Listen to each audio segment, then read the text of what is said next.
Je vais vous partager ce que j'ai sur mon cœur pour ce matin. Je ne sais pas si ça vous arrive des fois, moi ça m'arrive de plus en plus depuis que je vieillis, c'est que des fois je suis fatigué, mes yeux veulent dormir, tout mon corps me montre que c'est le temps de dormir et je me couche et je ne dors pas. Ça vous arrive ? Il y a le cerveau qui se met en boucle sur des sujets et puis on se lève, on va faire pipi une fois, 2 fois, 3 fois, on va boire un verre d'eau, enfin bref, et puis on regarde l'heure, à 3 heures, 4 heures, bref, et puis le réveil sonne à 6 heures et on a dormi 1 heure. Pourquoi je vous raconte ma vie comme ça ? Parce que la nuit dernière, ça a été ça pour moi, voilà. Donc j'ai un peu les yeux, je ne suis pas très énergique ce matin, mais Dieu fait grâce. Et je crois qu'il y a toujours des enjeux, évidemment, quand on annonce la parole du Seigneur, lorsqu'on va se retrouver. Et même si je ne veux pas tout spiritualiser, mais il y a un combat aussi qui se livre à ce niveau-là. Donc merci de votre indulgence. Si je bafouille plus que d'habitude, c'est parce que je suis fatigué, ok ? Mais comme on est encore dans le temps de la grâce, normalement, vous n'allez rien dire. Dites amen pour voir. Alors on va prier, Père éternel. Nous avons besoin de toi. Nous avons besoin de ta grâce. Nous avons besoin de ton secours. Et Père, nous croyons, Seigneur, ce que dit ta parole, que c'est lorsque nous sommes faibles, alors que tu peux être fort aussi en nous. Alors Père éternel, viens parler en moi, à ma vie, au travers de moi, Père. Fais-le, Seigneur, parce que c'est ta grâce, Seigneur, qui est en action. Seigneur, pas mes capacités, mais Seigneur, c'est toi, Seigneur. Agis puissamment, parle à nos cœurs, interpelle-nous ce matin encore. Ton esprit, Seigneur, est à l'œuvre, il parle, il convainc les cœurs de péché, de justice, de jugement. Et Seigneur, il nous amène plus loin aussi. Faisons appel vraiment à ton action ce matin. Viens nous rafraîchir, viens nous renouveler, Père éternel, pour ta gloire. Amen.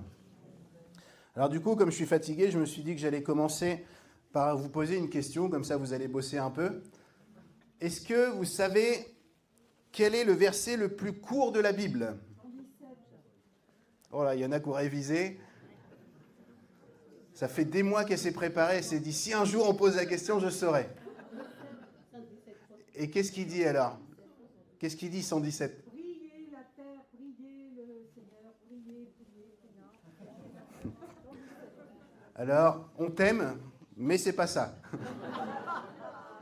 Le verset le plus court, c'est pas celui-là. Non, le verset, oui, le verset. Ah, t'avais compris le psaume, voilà. On s'en doutait, Nicole, il n'y a pas de souci.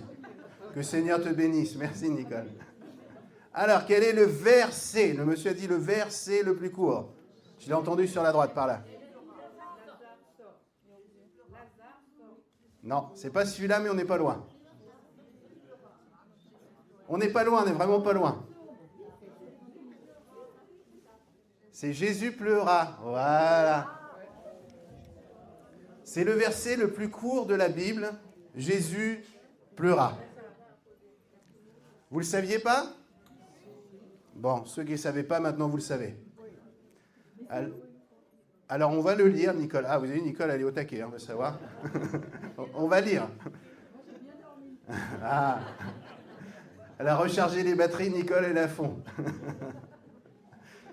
Donc c'est le verset le plus court de la Bible. Jésus pleura.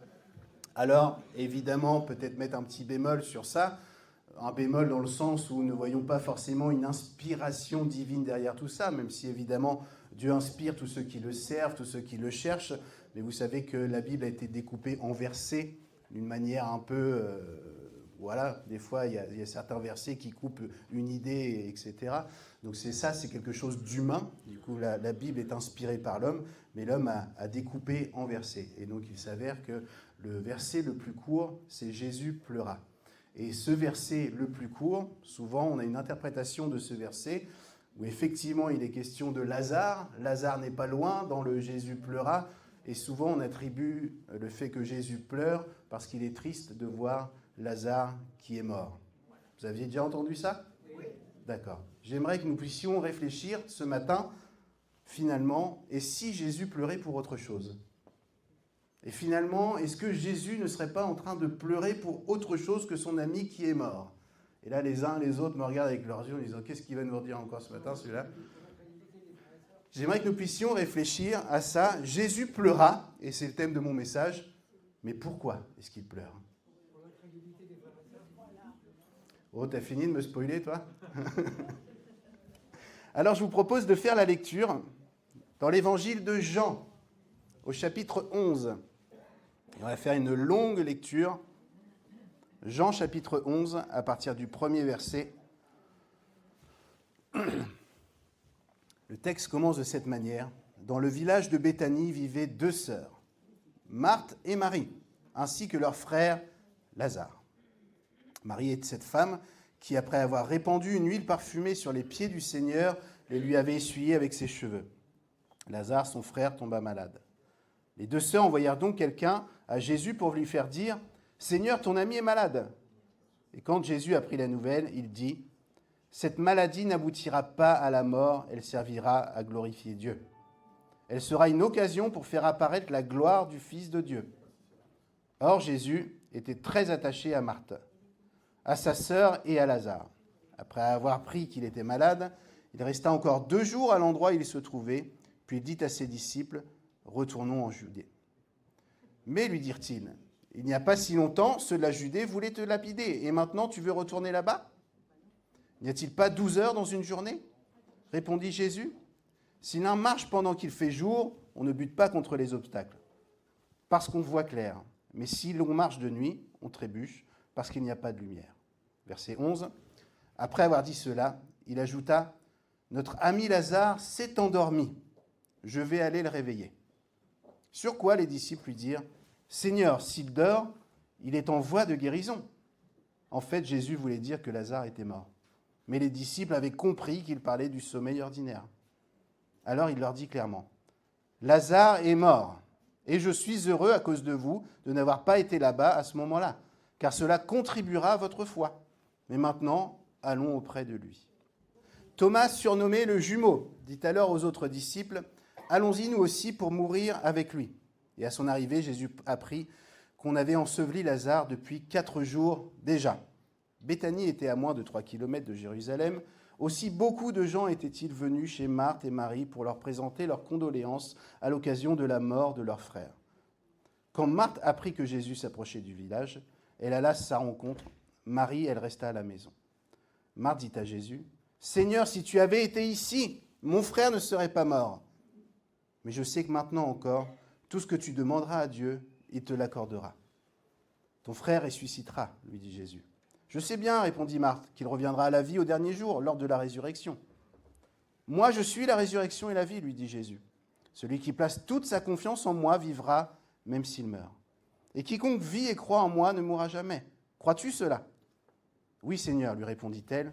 Je crois que tu es le Messie, le Fils de Dieu, celui qui devait venir dans le monde.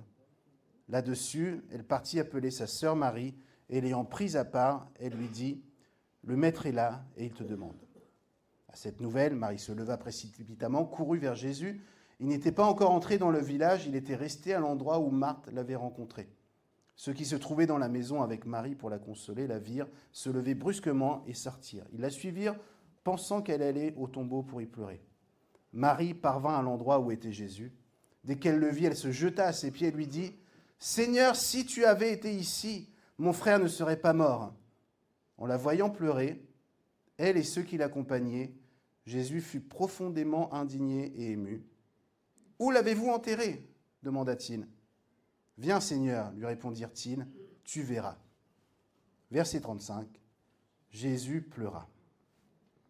Alors tous dirent, « Voyez comme il l'aimait. » Quelques-uns remarquaient, « Il a bien rendu la vue à l'aveugle, n'aurait-il pas pu empêcher que Lazare meure ?»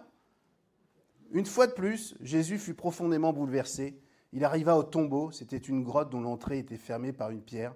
« Enlevez la pierre, dit Jésus. » Marthe, la sœur du mort, dit alors, « Seigneur, il doit déjà sentir.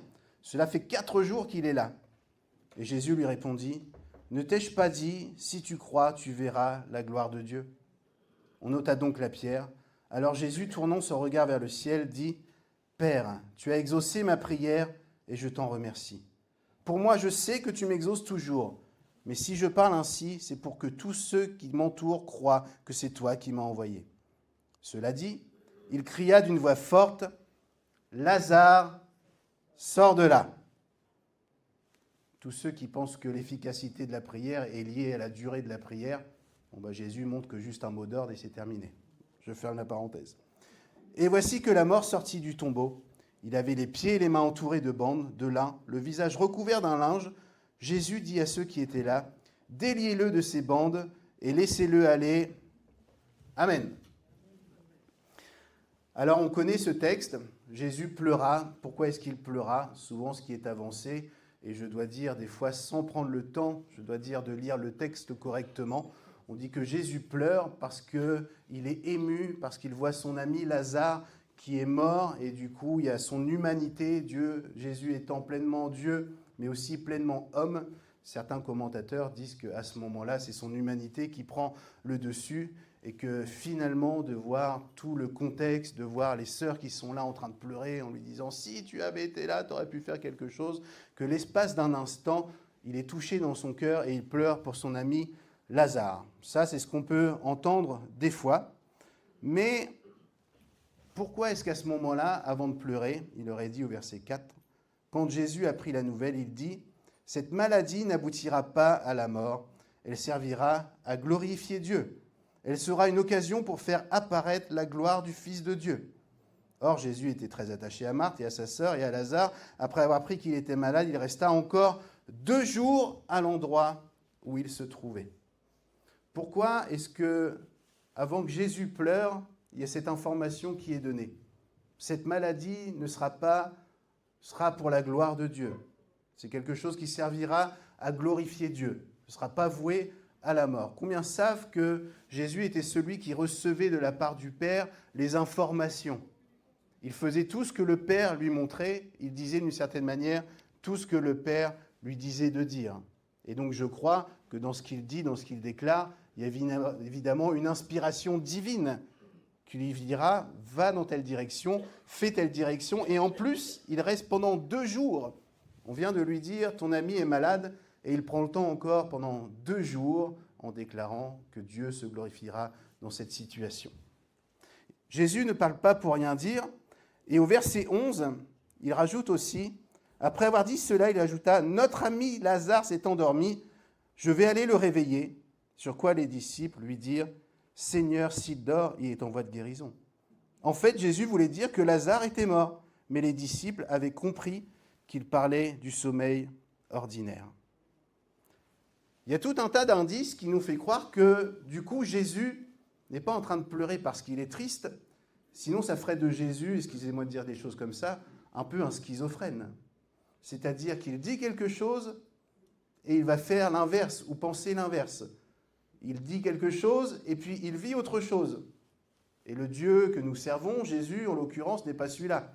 Il a un plan, donc il y a forcément autre chose qu'il nous faut comprendre. Alors, il y a quelques indices, c'est pour ça que j'ai pris le temps de lire tout le texte, qui nous montrent, d'une certaine manière, pourquoi Jésus pleura, et c'est ça qui doit, d'une certaine manière, nous arrêter et nous interpeller. Les indices, on les trouve déjà au verset 4. Quand Jésus a pris la nouvelle, il dit « Cette maladie n'aboutira pas à la mort, elle servira à glorifier Dieu, elle sera une occasion pour faire apparaître la gloire du Fils de Dieu. » Il apprend que Lazare est malade. Il fait cette déclaration à son entourage, à ses disciples. Et les disciples, qu'est-ce qu'ils font à ce moment-là? Ils disent rien. Il n'y a pas de réaction. Jésus dit quelque chose, les disciples l'écoutent, et il n'y a pas de réaction. Au verset 11, nous l'avons lu tout à l'heure, après avoir dit cela, il ajouta « Notre ami Lazare s'est endormi, je vais aller le réveiller », sur quoi les disciples lui dirent « Seigneur, s'il dort, il est en voie de guérison. » En fait, Jésus voulait dire que Lazare était mort. Mais les disciples avaient compris qu'il parlait du sommeil ordinaire. Alors il leur dit clairement, « Lazare est mort, et je suis heureux à cause de vous, de ne pas avoir été là-bas à ce moment-là, car cela contribuera à votre foi, mais maintenant, allons auprès de lui. » Il informe toujours les disciples, il informe toujours son entourage, vous suivez jusqu'à présent. Et ce qu'on remarque, c'est que les disciples qui ont l'habitude de passer du temps avec Jésus, ils ne comprennent rien. Et nous, ça nous rassure aussi, parce que des fois, dans ce que nous comprenons de la volonté de Dieu, et ce qu'on a compris vraiment, finalement, on peut remarquer que des fois, si je dois dire d'une manière triviale aussi, c'est qu'on ne comprend rien. Et la plupart du temps, même si des fois on a compris quelque chose de la pensée de Dieu, globalement, souvent on n'a pas compris grand-chose. Et c'est ça un peu le mystère de la foi, c'est ça un peu le combat qu'on doit mener dans notre foi. C'est-à-dire, qu'est-ce que Dieu dit? et qu'est-ce que je comprends de ce qu'il m'a dit. Et là, en lisant ces éléments, Jésus est obligé de répéter 2 fois, de le dire différemment, pour que les disciples comprennent ce qu'il est en train de dire, mais ils ne le comprennent pas. Finalement, les disciples ont un schéma, un raisonnement qui est ancré en eux, et ils sont incapables de comprendre ce que Jésus est en train de leur dire, même s'il leur met d'une certaine manière les choses de manière très visible, en décrivant les choses très précises. Les disciples ne comprennent pas. Et donc, il y a tout ce processus qui est là. On prévient Jésus que Lazare est malade. Il prend 2 jours. Il leur dit, ne vous inquiétez pas, il va se passer quelque chose. Et les disciples ne comprennent rien. Il leur explique et ils ne comprennent rien. Verset 21, c'est Marthe qui dit à Jésus, « Seigneur, si tu avais été ici, mon frère ne serait pas mort. Mais je sais que maintenant encore, tout ce que tu demanderas à Dieu, il te l'accordera. » Jésus lui dit, « Ton frère ressuscitera, lui dit Jésus. » « Je sais bien, répondit Marthe, qu'il reviendra à la vie au dernier jour, lors de la résurrection. » Et Jésus lui dit, « Moi, je suis la résurrection et la vie. Celui qui place toute sa confiance en moi vivra, même s'il meurt. Et quiconque vit et croit en moi ne mourra jamais. Crois-tu cela ? » « Oui, Seigneur, lui répondit-elle. Je crois que tu es le Messie, le Fils de Dieu, celui qui devait venir dans le monde. » Là encore, Marthe pose des questions. Jésus répond précisément, et on voit qu'elle ne capte pas. On dirait c'est normal, entre hommes et femmes, on a du mal à se comprendre souvent, n'est-ce pas ? Je ne sais pas si vous avez déjà lu ce fameux livre « Les hommes viennent de Mars et les femmes de Vénus », et je trouve qu'il explique bien la différence entre hommes et femmes, c'est qu'on ne se comprend pas, et des fois on dit des choses qui sont évidentes pour nous, et l'autre ne comprend pas. Donc il faut faire l'effort de se mettre sur le même terrain pour pouvoir comprendre. Je ferme la parenthèse. En l'occurrence, Jésus, lui, sait bien ce qu'il dit. Mais on voit que Marthe, elle aussi, comme les disciples, ne comprend pas ce qui se passe. Jésus dit quelque chose, voilà ce que je te dis, et elle répond à un autre niveau. Lazare va ressusciter. Oui, je sais que Lazare va ressusciter une fois que nous serons tous ensemble là-haut, etc. Il y a un discours et une réponse à un autre niveau. Jésus continue son périple, continue à descendre, et au verset 32, Marie parvint en l'endroit où était Jésus. Dès qu'elle le vit, elle se jeta à ses pieds et lui dit, « Seigneur, si tu avais été ici, mon frère ne serait pas mort. » Et en la voyant pleurer, elle et ceux qui l'accompagnaient, Jésus fut profondément indigné et ému. Je résume donc le petit processus. On informe Jésus que son ami Lazare va mourir. Il prend 2 jours pour y aller. Au fur et à mesure de son parcours pour rejoindre son ami Lazare qui est mort, il est en train de dire aux disciples, à ceux qui l'entourent, ce qui va se passer, que lui est bien au courant de la situation, et personne ne le comprend. Personne n'arrive à saisir ce qu'il est en train de dire. Ok ? Et voilà Marie qui arrive et qui reprend la même formulation. « Si tu avais été ici, tu aurais pu faire quelque chose, mais comme tu arrives trop tard, c'est mort, il ne se passera plus rien. » Ok ? Je résume à ma manière, mais c'est un peu ce qui se passe. Et là, on voit effectivement que les disciples, comme les 2 sœurs, ont un schéma de pensée. Et d'après eux, pour que Jésus puisse intervenir, il fallait en tout cas qu'il soit sur place pour intervenir. Ils n'avaient pas saisi que Jésus pouvait faire autrement et que Dieu pouvait faire autrement. Et ça doit nous interpeller aussi des fois. Lorsque nous prions Dieu, nous disions « ça ne marchera pas parce que ça n'a pas été fait comme ça. Ça n'a pas été fait selon ma stratégie. Ça n'a pas été fait selon mon habitude ou selon ce que j'ai imaginé. » Et des fois, Dieu, et souvent, je remarque, fait autrement. Il fait comme il veut, tout simplement. Et le risque de tout cela, c'est que des fois, c'est d'avoir des attentes qui nous empêchent de comprendre le plan de Dieu pour notre vie ou pour notre Église, qui nous empêchent de saisir ce que Dieu veut faire réellement, parce qu'on a des schémas tout faits dans nos têtes. C'est vrai ou pas ? C'est vrai dans nos vies perso, et c'est vrai aussi des fois dans nos schémas d'Église, où on se dit pour qu'une bonne réunion, pour que la gloire de Dieu paraisse dans telle réunion pendant le culte, il faut tel schéma, il faut la louange, tel style de chant, il faut tel genre de prédication, tel genre de prière, etc. Et si Dieu veut faire autrement, eh bien des fois on n'est pas capable de le voir. On n'est pas capable de saisir ce que Dieu veut faire. Alors du coup, de lire cette histoire, moi ça me rassure, de me dire ces gens qui sont proches de Dieu, qui le voient d'une certaine manière, qui sont proches de Jésus, qui le voient en chair et en os, qui le connaissent d'une certaine manière, ne comprennent pas ce qu'il est en train de dire.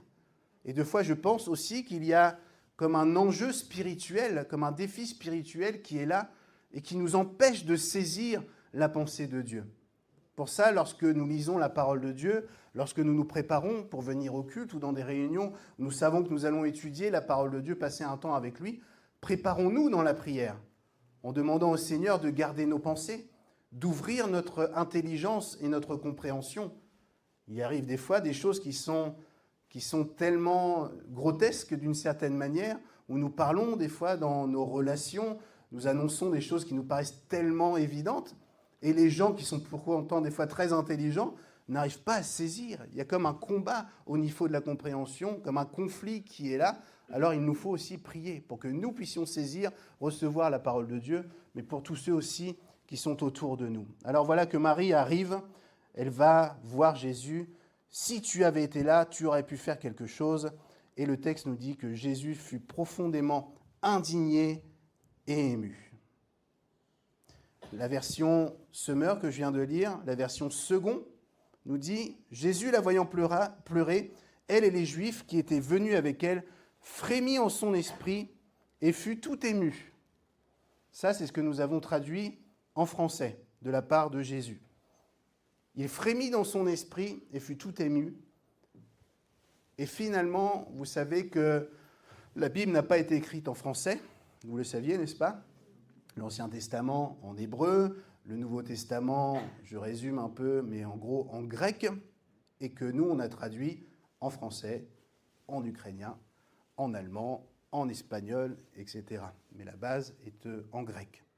Et ce que nous avons traduit par « il fut ému, il tressaillit, il fut tout ému », le terme qui a été traduit, attention, accrochez-vous bien, je sais que vous maîtrisez le grec, n'est-ce pas, du Nouveau Testament, c'est « embrimaomei ». Qui le savait? Moi, évidemment, j'ai appris ça par cœur. Et ce mot-là, la traduction, ce que signifie ce mot-là, c'est-à-dire que Jésus, embrimaomei, veut dire donner un sérieux avertissement, menacer, s'emporter, se courroucer, être violemment ému, prendre un ton sévère. C'est ce que veut dire l'expression qu'on a traduit par « il fut tout ému ». Alors, je ne sais pas si vous êtes comme moi, mais quand moi je lis qu'il fut tout ému, je ne comprends pas qu'il s'est agacé, vraiment. Je ne comprends pas qu'il était un peu, si j'ose dire de manière triviale, il commence à me gonfler, là, je vais leur dire les choses. Et finalement, la pensée du texte, c'est ce qui se passe. Et quand Marie, je dirais pour la énième fois, qui suit sa sœur, qui suit les disciples qui ne comprennent rien, où Jésus est en train de leur dire, écoutez, je vais faire quelque chose, ça sera à la gloire de Dieu, vous allez voir que Lazare, il est mort. Oui, on sait qu'il est endormi. Non, il est mort, et je vais le ressusciter. Oui, on sait que quand tu reviendras, etc. Jésus, il est là. Vous voyez ce que je veux dire? Et Marie, qui vient enfoncer le clou, en lui disant, si tu avais été ici, mais comme tu n'as pas été ici, regarde, etc. Jésus fut embrimaomei.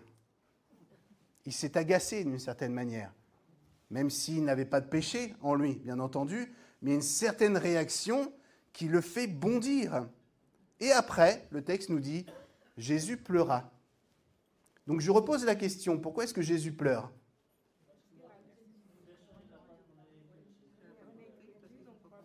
Je suis content que vous répondiez, mais je ne comprends rien en fait. Hein.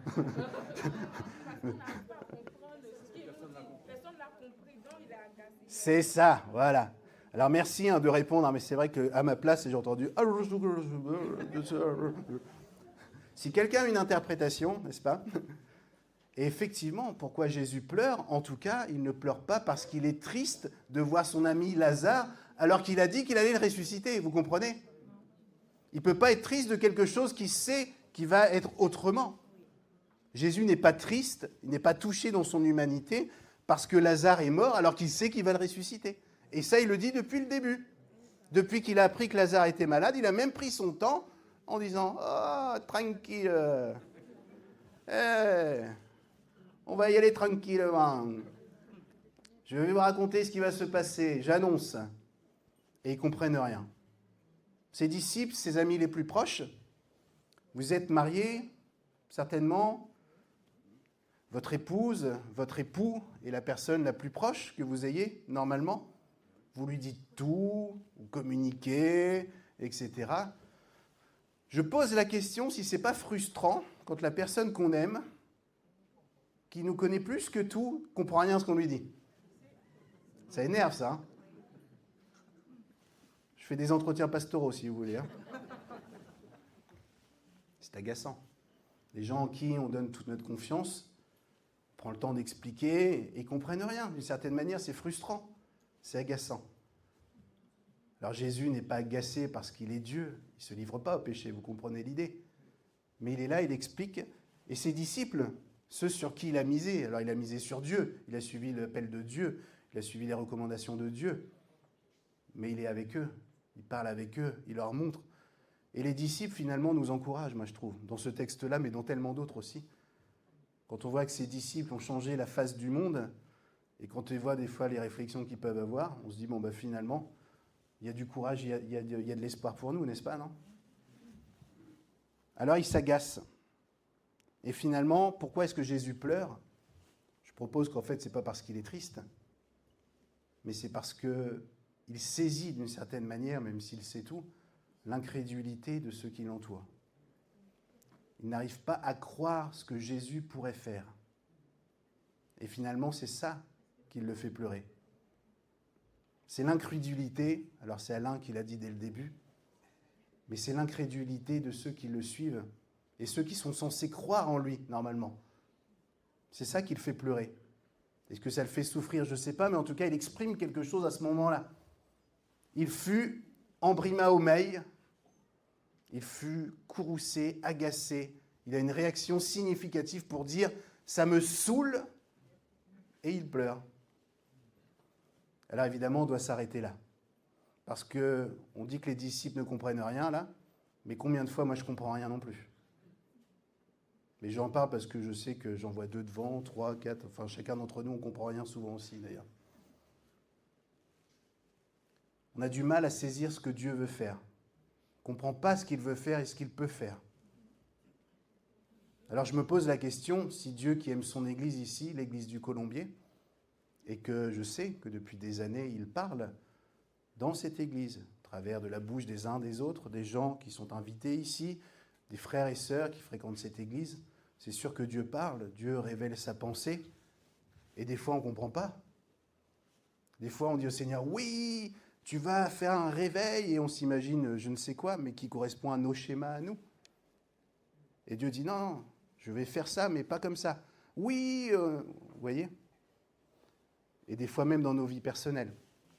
Dieu nous parle, Dieu dit qu'il va faire telle chose dans nos vies, et on dit, oui, oui, Seigneur, ça va être forcément comme ça, et c'est pas comme ça. Et on est incapable de comprendre ce qu'il veut nous dire.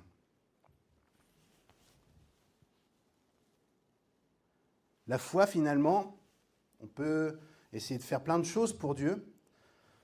On sait qu'on peut évidemment avoir du mal à lui plaire, et c'est pour ça que la grâce de Dieu est en action.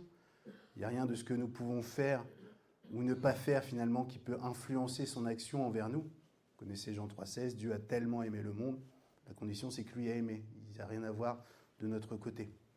Mais la foi, c'est quelque chose qui est nécessaire pour nous, pour saisir le plan de Dieu et d'une certaine manière, lui être agréable. Et finalement, des fois, il y a des péchés qu'on se dit, bon, bah, ça c'est très grave devant Dieu, mais finalement, est-ce que s'il devait y avoir un péché le plus grave, il n'y en a pas évidemment, le péché, c'est être loin de Dieu, évidemment, loin de la volonté de Dieu. Mais est-ce que la source, d'une certaine manière, de tout péché n'est pas l'incrédulité? Le fait de ne pas croire ce que Dieu a fait, ce que Dieu peut faire, ce que dit sa parole ou autre. Finalement, est-ce que l'incrédulité n'est pas la racine de tous nos maux? Et je pense que oui. Vous connaissez ce texte qu'on trouve dans Matthieu au chapitre 14, verset 28. C'est le fameux Pierre. Moi, j'aime bien Pierre. Je me reconnais des fois en lui dans plein d'aspects, souvent pas les plus glorieux. Mais Pierre lui dit, si c'est bien toi, il voit Jésus au loin, vous connaissez cette histoire, « Seigneur, ordonne-moi de venir te rejoindre sur l'eau. » Viens, lui dit Jésus. Aussitôt, Pierre descendit du bateau, il se mit à marcher sur l'eau en direction de Jésus, mais quand il remarqua combien le vent soufflait fort, il prit peur, et comme il commençait à s'enfoncer, il s'écria « Seigneur, sauve-moi !» Aussitôt, Jésus lui tendit la main et le saisit. Et Jésus lui dit « Ta foi est bien petite. Pourquoi as-tu douté ?» Pourquoi je lis cette histoire-là? Parce qu'il est question de foi. Il est question de Pierre qui fait un acte de foi phénoménal. Qui n'a jamais rêvé de faire cet acte de foi? De dire au Seigneur, je viens vers toi, est-ce que tu peux me permettre d'y aller? Il y va, il marche sur l'eau et pendant quelques pas, et puis voilà que son incrédulité le gagne et il se met à couler. Moi, si j'avais été dans la barque avec Pierre, ou si j'avais été Pierre même, j'aurais dit, oh là, c'est moi ou c'est moi qui n'avais pas fait ça là? Quel homme de foi je suis, j'ai fait 2 pas sur l'eau sans couler. Qui n'aurait pas eu cette réaction? Vous êtes tous comme moi, quoi. Ou si j'avais été dans la barque, j'aurais regardé Pierre, j'aurais dit, qu'est-ce qu'il a celui-là? Quel modèle de foi? De quelle manière Dieu l'utilise? Et voyez que Jésus n'a pas les mêmes critères. Jésus vient le secourir et lui dit, t'as vraiment peu de foi. Ça cause ça quand même, hein? Et finalement, c'est la foi qui conditionne tout. Ce qu'on croit de ce que Dieu dit. Ce qu'on croit de ce que Dieu est. Ce qu'on croit de ce que Dieu fait. Alors pourquoi Jésus pleura? Je crois qu'il pleure, ça le rend triste, c'est de voir l'incrédulité de ceux qui sont censés le croire et le suivre. Si Jésus était, d'une certaine manière, en train de descendre vers Angers, on l'a informé près de Paris qu'il se passait quelque chose à Angers, et puis il a dit, attendez, je prends 2 jours, vous allez voir ce qui va se passer à Angers, je vais faire quelque chose, et puis qu'il arrive là, et puis qu'il nous regarde, et puis qu'il nous entend de ce qu'on comprend, quelle serait sa réaction? Moi, je vous le dis direct, hein, parce que déjà, il regarderait ma vie, et je pense qu'il pleurait aussi. Je pense qu'il dirait, Julien, tu es censé me servir, tu es censé croire ce que je te dis, tu es censé placer ta foi en action. Je dirais, oui, il y a bien des aspects de ma vie où j'ai placé ma foi et je fais 2 pas et je coule. Et c'est moi, mais c'est chacun d'entre nous, finalement. Et on a besoin de grandir dans cette foi, dans cette dimension où on croit Dieu. Et pour croire Dieu, il faut aussi, d'une certaine manière, le comprendre. Et comment comprendre celui qui est Dieu?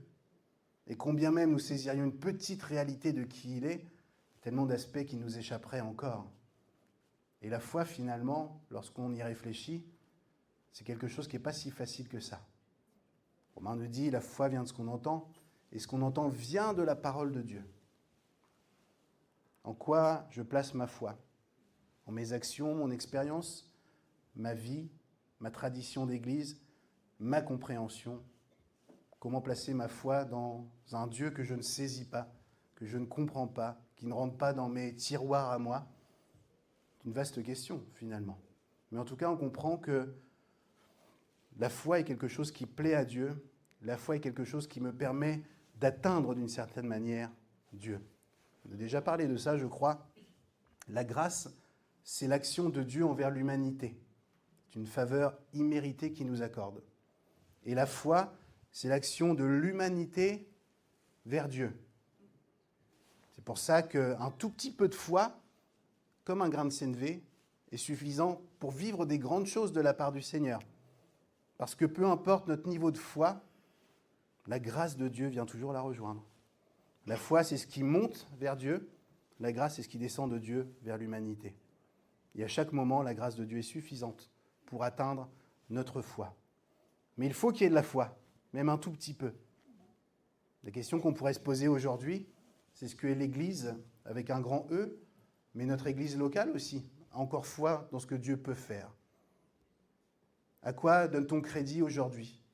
L'atmosphère ambiante, l'actualité, la crise, la énième crise, la guerre qui est à nos pas.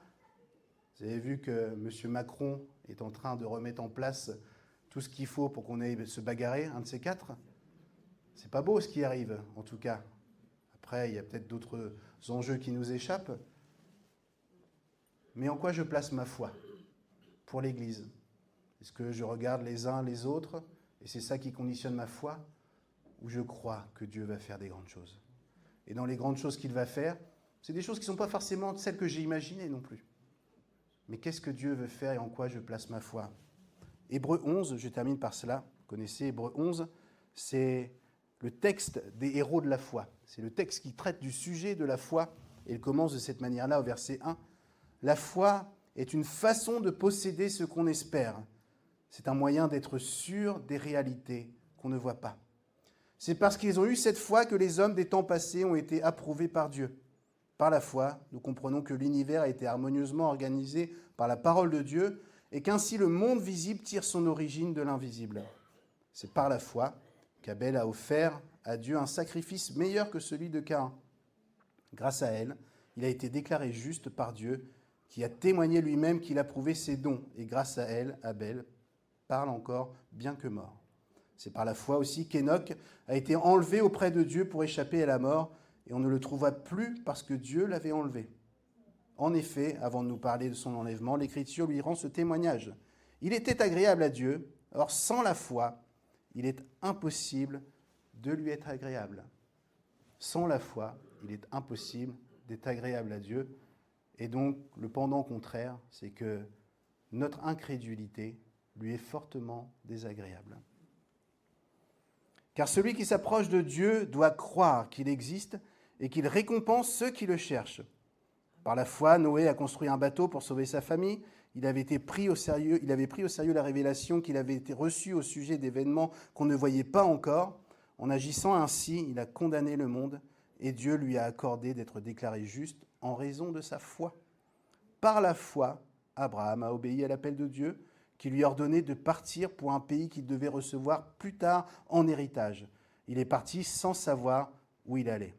C'est par la foi. Il a séjourné en étranger dans le pays qui lui avait été promis, vivant sous des tentes, de même que Isaac et Jacob qui sont héritiers avec lui de la même promesse, car il attendait la cité au fondement inébranlable dont Dieu lui-même est l'architecte et le constructeur.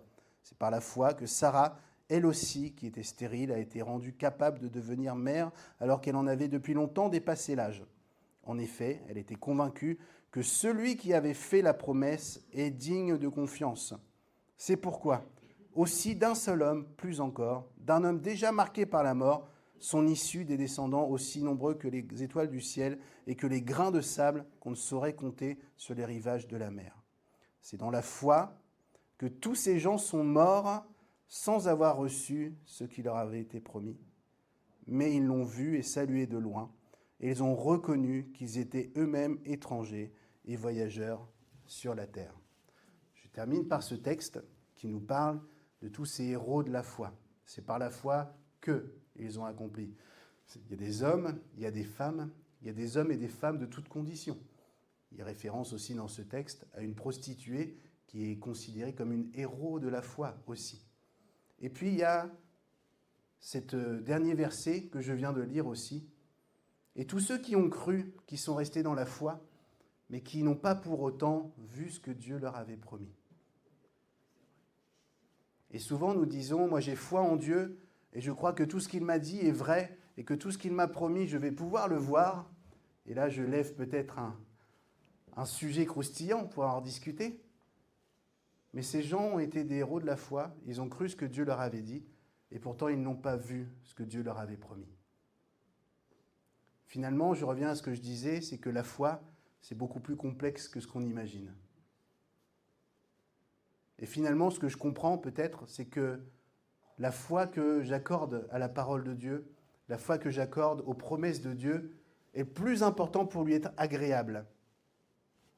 Et je dirais, peu importe le résultat de ma foi, si je peux dire comme ça. Peu importe si je ne vois pas finalement même ce qu'il m'a promis. Et finalement, avoir la foi en Dieu, c'est décider de lui faire confiance, même si on ne comprend pas. Je disais tout à l'heure, comment faire foi dans la parole de Dieu alors qu'on a du mal à la saisir? Avoir foi en Dieu, c'est déclarer qu'on ne comprend pas, mais qu'on lui fait confiance quand même. J'ai décidé, je vous ai déjà parlé de ce que j'ai vécu à titre personnel avec ma famille, mes frères et sœurs, lorsque mon père est tombé malade. Et puis on a prié, évidemment, on a demandé au Seigneur d'intervenir, et le Seigneur est certainement intervenu, mais pas de la manière qu'on imaginait. Et mon père est décédé. Et ce que je me souviens, c'est que lorsqu'il était sur son lit de mort, on était tous ensemble autour de lui, avec ma mère, mes frères et sœurs. Mais c'est que d'un même cœur, d'une certaine manière, on a décidé de dire à Dieu que d'une certaine manière, on n'était pas content, mais qu'on choisissait de lui faire confiance, malgré tout. que notre foi n'était pas ébranlée, que notre foi, d'une certaine manière, n'avait pas conduit Dieu à répondre à la manière que nous, on attendait, mais que quelque part, ce n'était pas grave. On choisissait de lui faire confiance malgré tout. Alors peut-être que si les disciples, tout le long du chemin, tout en ne comprenant rien, ou en faisant style de se mettre d'une certaine manière dans une compréhension humaine des choses, s'ils avaient choisi de dire « Jésus, on ne comprend pas ta démarche, on comprend ce que tu dis, mais on a du mal à le croire parce que tu aurais dû être auprès de lui pour pouvoir intervenir, on ne sait pas ce qui va se passer, mais on choisit de te faire confiance », je propose que Jésus n'aurait pas pleuré et que finalement il aurait révélé la gloire de Dieu comme il l'a fait. Qu'est-ce qui attriste Dieu dans nos vies? Finalement, c'est toutes les parts d'incrédulité. Il est fort probable que, je disais, lorsque Jésus regarde ma vie ou la nôtre, le cas échéant, il pleure. Mais il se réjouit aussi des promesses de Dieu. Et finalement, peut-être que ce qu'on doit garder de ce message, peut-être aujourd'hui plus que jamais, ce que le Seigneur attend de nous, c'est qu'on lui fasse confiance. C'est facile de faire confiance à Dieu quand tout va bien, n'est-ce pas? C'est facile de louer le Seigneur quand tout va bien dans notre vie. C'est facile de remercier le Seigneur lorsque dans notre pays tout va bien, quand on est dans les 30 glorieuses, etc.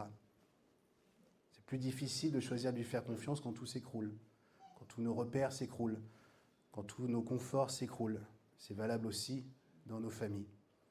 Et finalement, on voit ce qu'on croit vraiment quand la crise arrive. Déclarons que Dieu est Dieu, qu'il est souverain. Nous avons chanté ce matin tout un tas de beaux chants, de déclarations. Mais quelle est ma déclaration? Où est ma foi, d'une certaine manière, quand les choses vont mal? Quand Lazare est en train de mourir? Lorsque tous mes espoirs humains sont anéantis? Est-ce que je peux encore faire confiance à Dieu? Est-ce que je peux encore croire Dieu dans ma vie personnelle et aussi dans ma vie d'église? Moi, je viens juste d'arriver à l'église, c'est une merveilleuse église ici, parce que c'est l'église du Seigneur, c'est l'église que Jésus bâtit, mais les plus anciens, peut-être des fois, c'est valable pour cette église, mais c'est valable pour toutes les églises finalement. Il y a une histoire, il y a des choses compliquées, il y a des choses glorieuses, géniales, mais vous avez remarqué qu'on a plutôt tendance à regarder les choses négatives, à les garder, ces choses négatives. Et peut-être qu'on peut avoir ce discours, comme les disciples, finalement, Lazare est mort. Et puis il n'y a plus rien de possible. Il n'y a plus de résurrection possible. Alors on ne le dit jamais comme ça, mais des fois tous nos actes montrent que c'est le cas. On est résigné à ne plus croire, on est résigné à ne plus aller plus loin. Et face à toute étincelle de vie qui pourrait jaillir, surtout nous en France, on est très sceptique, on dit « Oh, à quoi bon? On a déjà essayé. » Est-ce qu'on est encore capable de croire ce que Dieu veut faire et ce que Dieu peut faire? Je crois que nos concitoyens, tous ceux qui sont autour de nous, qui ne connaissent pas le Seigneur, attendent de l'Église qu'on puisse leur montrer le chemin pour atteindre la foi. Où tout s'écroule, tout se perd, où tout est de plus en plus compliqué. Je crois que nos concitoyens regardent l'Église et se disent « Mais est-ce qu'il y a quelque chose de différent chez eux? Est-ce qu'il y a un moyen de pouvoir vivre autre chose en les regardant vivre ?» C'est un vrai défi pour nous en tant qu'Église, d'être un repère, comme un phare. Ici, on n'est pas parfait. Ici, on n'est pas mieux. Ici, on est des sales caractères. Ici, regarde ton voisin, dis-lui, il parle de toi. Ici, on est telle manière, on n'est pas fidèle, on n'est pas... Mais ici, on croit. On ne croit pas en nous, mais on croit dans ce que Dieu peut faire. On croit que Dieu peut changer les vies. On croit que Dieu peut guérir. On croit que Dieu peut pourvoir d'une manière ou d'une autre. On croit que Dieu peut nous mettre au large, même dans des temps compliqués. On croit, ce que nous avons lu ce matin, qu'il est celui qui nous met autour de la table, en face de nos adversaires. Ici, on n'est pas parfait, mais on croit. On croit que Dieu peut faire l'impossible. On croit que pour nous, ce n'est pas possible, mais que pour lui, c'est possible. Et c'est ça qui va faire la différence, finalement. Alors, je nous pose la question à nous tous. Est-ce que nous sommes encore assez fadas, si je peux dire comme ça, pour croire ce que Dieu veut faire dans nos vies? C'est une vraie question à se poser aujourd'hui, mais demain matin. Quand vous serez fatigué, que vous aurez fait une bonne nuit comme moi de sommeil, qu'il faudra aller voir votre patron que vous aimez tant, n'est-ce pas? Qui vous exploite, qui est lui des fois aussi exploité d'ailleurs. Quand vous verrez vos collègues que vous aimez bien, de loin, ou votre famille, etc. Vous avez tous les contextes que je ne connais pas, mais qui vous parlent. Est-ce que je crois dans mon couple, dans ma relation? On est mariés depuis tant d'années et il y a tellement de choses qui se sont passées. Mes enfants, je vois mes enfants s'éloigner. Je vois mes enfants ne pas servir le Seigneur. Je vois telle et telle chose. Est-ce que je crois que Dieu peut faire la différence? On prie? Père éternel, merci pour ta parole. Elle est la vérité. Et force est de constater que souvent dans ma vie, dans nos vies, tu as certainement dû pleurer. Et Père, avant d'aller plus loin dans notre prière, te demandons pardon pour notre incrédulité. Pardon Seigneur pour tous ces schémas établis qui nous empêchent de saisir même ta pensée. Comptons sur ta grâce et sur ton pardon. Tu nous dis que si nous confessons nos fautes, tu es fidèle et juste pour nous pardonner, pour nous délivrer de toute iniquité. Alors nous recevons ton pardon, Père, et te demandons ta grâce encore. Mets en nous cette foi, Seigneur, ce petit peu de foi, Seigneur, nécessaire. Seigneur, viens transformer nos conceptions des choses. Comme tu fais pour les disciples, comme Marthe et comme Marie, viens montrer, Seigneur, que tous nos raisonnements, toutes nos facilités humaines, toutes nos habitudes humaines ne tiennent pas devant ce que tu veux faire, Père. Pour nos vies personnelles et pour notre Église ici, Père. Donne-nous d'entrevoir, Seigneur, de comprendre un tout petit peu tes plans et de les croire. Nous voulons ce matin, Seigneur, nous lever, nous ici, Église du Colombier, et mettre notre foi en action que tu peux faire. Nous ne sommes pas mieux que les autres, ni moins bien, mais nous croyons que tu peux faire. Et nous voulons nous mettre en route, Père éternel. Viens nous conduire à chacun là où tu nous attends. Et Père, nous voulons être agréables et mettre notre foi en action, Père. Je prie pour chacun de nous, chaque frère, chaque sœur qui est là. Fais ton œuvre parfaite. Il y a ce que nous pouvons choisir de faire et il y a ce que tu fais quand nous choisissons. Alors Père, nous choisissons de nous lever ce matin. Choisissons de nous lever et de croire. Ton esprit, Seigneur, vienne nous envahir ce matin. Permettre de vivre ce qui n'était pas possible jusqu'à présent. Père, nous te louons, t'adorons, te disons merci. Que la gloire te revienne, Seigneur Jésus. Alléluia. Alléluia. Terminons ce temps en louant, en adorant le Seigneur. L'équipe va nous conduire dans un chant avant que nous nous quittions. Ça puisse être l'occasion pour nous de rencontrer Jésus d'une certaine manière. Mais rencontrer Jésus, pas de la manière des disciples dans l'histoire que nous avons lue, c'est-à-dire d'être à côté de lui, de lui parler, mais de rien comprendre. Adorons le Seigneur, tournons-nous vers lui, d'une certaine manière, pour essayer de comprendre ce qu'il veut dire de moi, ce qu'il veut faire de moi, et où il veut m'emmener. Puissions d'une certaine manière, pas chanter, mais avoir un cœur à cœur avec lui. Attends souvent que les circonstances soient favorables, il faut telle et telle chose pour. Finalement, c'est juste mon cœur qui se tourne vers Dieu, qui peut essayer de saisir ce que Dieu veut faire, qui peut faire la différence dans ma vie. C'est simple en fait. C'est à la fois simple et compliqué. Puissions louer et adorer le Seigneur, nous laisser conduire pendant ce chant, nous abandonner, dire Seigneur, pas ma volonté, la tienne, parce que je comprends, mais je te fais confiance.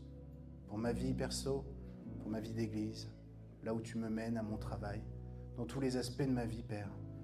Je choisis de te faire confiance, même si je ne comprends pas. Tu dis, alors je crois. Tu montres, je crois, Père.